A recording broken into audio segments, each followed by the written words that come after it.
E aí, pessoal, bem-vindos à nossa explicação de hoje. Olha, o foco agora é literalmente um divisor de águas na carreira de quem trabalha com tecnologia, a modelagem de sistemas. Imagina que a gente transita ali entre a experiência do usuário no front-end e aquela engenharia super complexa lá no back-end. Bom, dominar a UML, a famosa linguagem de modelagem unificada, é tipo ter nas mãos a planta baixa definitiva da sua obra. A gente está falando daquela habilidade fascinante de prever uma dor de cabeça estrutural muito antes de você digitar a primeira linha de código. Então, bora mergulhar nesse material que promete transformar o jeito como a gente encara o desenvolvimento de software, usando os diagramas como a nossa principal ferramenta de clareza. Então vamos direto ao ponto. O material de origem traz um contraste imediato que, para ser bem sincero, chega a doer um pouco na alma de quem já tem experiência na área. Pensa bem na diferença astronômica que temos aqui. De um lado, você apaga uma simples linha errada em um diagrama. Tá o quê? Um segundo, né? Agora, do outro lado, refatorar centenas de linhas de código em Java ou ter que reestruturar tabelas inteiras lá no SQL Server no meio do projeto rolando, nossa, é uma agonia total. O custo de tempo e de energia mental entre essas duas coisas não dá nem para comparar. E isso nos leva à parte 1 do nosso material, o custo do retrabalho, a previsibilidade na engenharia de software. Sabe, planejar e modelar com antecedência salva orçamentos gigantes e, de quebra, evita que a equipe fique completamente exausta. O material ilustra isso de um jeito brilhante com um conceito chamado desacoplamento cognitivo. Mas o que isso significa na prática, né? Bom, significa que você vai separar totalmente a regra de negócio da sintaxe da linguagem de programação. A equipe é literalmente obrigada a definir o que o sistema vai fazer, muito antes de esquentar a cabeça com o como ele vai ser programado. Isso força a galera de arquitetura a pensar profundamente no negócio, sem ficar se distraindo com chaves, pontos e vírgulas ou qualquer chatice de uma linguagem específica. É um exercício puríssimo de lógica. Seguindo em frente, vamos para a parte 2, a linguagem franca da tecnologia, comunicação universal em projetos. Olha, a modelagem também é muito sobre as pessoas envolvidas no sistema, e não só as máquinas. Uma coisa que achei genial nessa citação do material é chamar o diagrama de a linguagem franca da tecnologia. Pensa num projeto grande. Tem líderes, designers, desenvolvedores juniores, seniores, o pessoal de testes. Pedir para todo mundo ler código-fonte para entender o sistema não faz o menor sentido. É ineficiente e acaba excluindo muita gente da conversa. Mas o diagrama UML não. Ele une a galera. Todo mundo pode bater o olho nesse documento visual e sacar na hora como o sistema se comporta, deixando todo mundo na mesma página. E tem mais, viu? Além de ser uma ponte no presente, o diagrama é um investimento super valioso para o futuro. O material até chama isso de um verdadeiro mapa do tesouro. Imagina quem vai entrar nesse projeto daqui a 6 meses, ou sei lá, 2 anos. Ter essa documentação viva, essa arquitetura desenhadinha, acelera muito o onboarding de novos membros. A pessoa entende a base do sistema sem precisar ficar adivinhando as intenções malucas de quem escreveu aquele código original lá atrás.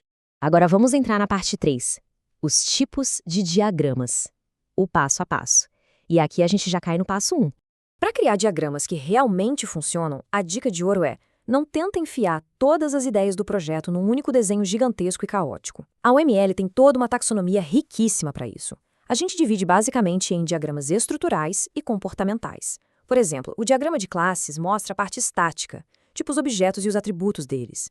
Já o diagrama de sequência é fascinante porque ele mostra as conversas entre esses objetos ao longo do tempo. Pensa no trajeto de um clique numa tela de login até a resposta chegar do servidor. E o diagrama de casos de uso serve para mapear as ações de quem está usando os atores do sistema. Escolher um modelo certinho logo de cara evita aquele erro clássico de criar um esquema que ninguém entende de tanta informação. Avançando para a parte 4, o mundo objeto versus relacional, separando os conceitos, que é o nosso passo 2. Gente, aqui é onde a maioria da galera que está começando escorrega feio. Presta muita atenção. O mundo dos objetos não é o mundo dos bancos de dados relacionais. No mundo objeto da UML, a gente tenta refletir o mundo real usando associações diretas. A regra de ouro tirada do material é claríssima. Nunca, em hipótese alguma, coloque chaves estrangeiras tipo um ID underline usuário como se fosse um atributo.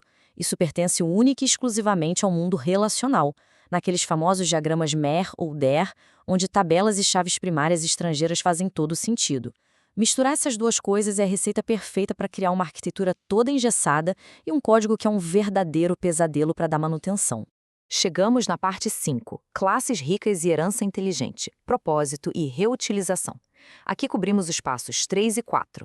Depois que a gente separa esses mundos, entra a lógica interna das próprias classes. E o material expõe um hábito muito comum e até um pouco engraçado. A má prática, que a gente vê direto, é espalhar aquelas ações genéricas de banco de dados, o famoso crude cego de incluir, alterar e excluir em absolutamente qualquer classe. O resultado? Classes que a gente chama de anêmicas, vazias de sentido. A boa prática, por outro lado, exige que a gente use ações de domínio que tenham um propósito real. Pensa bem, uma classe carrinho de compras não tem que ter um método alterar. O mundo real exige coisas do tipo adicionar item, calcular total ou aplicar desconto. É a linguagem do negócio, refletida diretamente na sua arquitetura. Muito mais lógico, não acha? E claro, para tudo isso funcionar, a consistência é a chave de uma boa engenharia. O padrão super comum que o material destaca é o uso do famoso camel case. Sabe, aquela regrinha para atributos, tipo escrever data nascimento, começando com a primeira letra minúscula e a segunda palavra com maiúscula? O mesmo vale para os métodos, como o validar acesso. Manter essa nomenclatura uniforme lá nos diagramas garante que, na hora de converter isso tudo para código, o trabalho vai ser fluido, rápido e padronizado em todo o projeto. Ainda falando sobre criar uma estrutura inteligente, a gente tem que falar de herança. Imagina que você percebe que classes diferentes, tipo um aluno e um professor, estão compartilhando os exatos mesmos dados básicos, como nome, e-mail e senha. Qual é a solução? Com certeza não é ficar duplicando código à toa.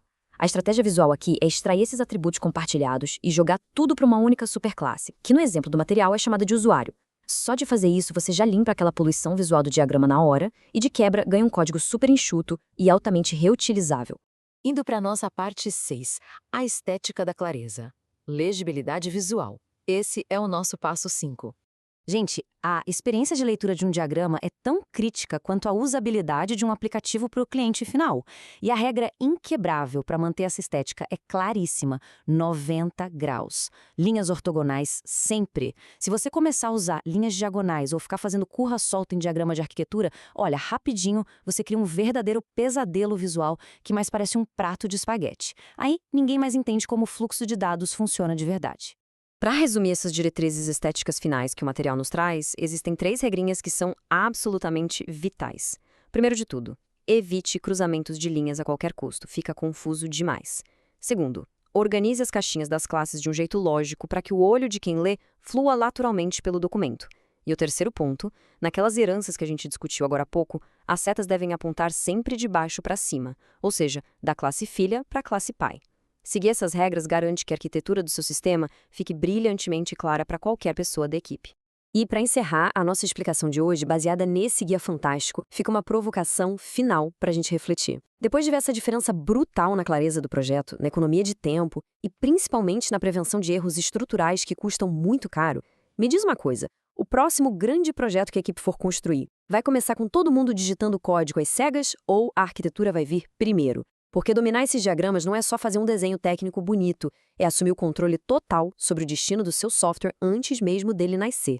A gente espera que essa análise tenha trazido novas perspectivas de como estruturar os projetos daqui para frente. Valeu demais pela companhia e até a próxima!